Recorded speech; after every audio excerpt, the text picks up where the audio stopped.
ज्योतिराव फुले यांची जयंती आली 11 एप्रिल. झाला तो दिवस आनंदाचा लगेच 14 एप्रिल. माझ्या बाबासाहेबाची जयंती. माझ्या बाबासाहेबानं मानलं ज्योतिराव फुले यांना गुरु. आनंदाचा क्षण.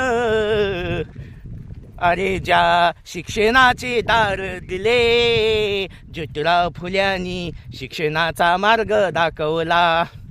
माझ्या बाबासाहेबांनी शिक्षणाचा मार्ग दावला. गुरु मानलं ज्योतिराव फुले यांना. किती आनंद झाला, किती मला आनंद झाला. ज्योतिराव फुले आणि बाबासाहेब यांची जयंती येते एकाच महिन्यामध्ये 11 एप्रिल 14 एप्रिल. बरोबर का नाही? जय ज्योती, जय भीम, जय शिवराय, जय संविधान. Hi bye. चला.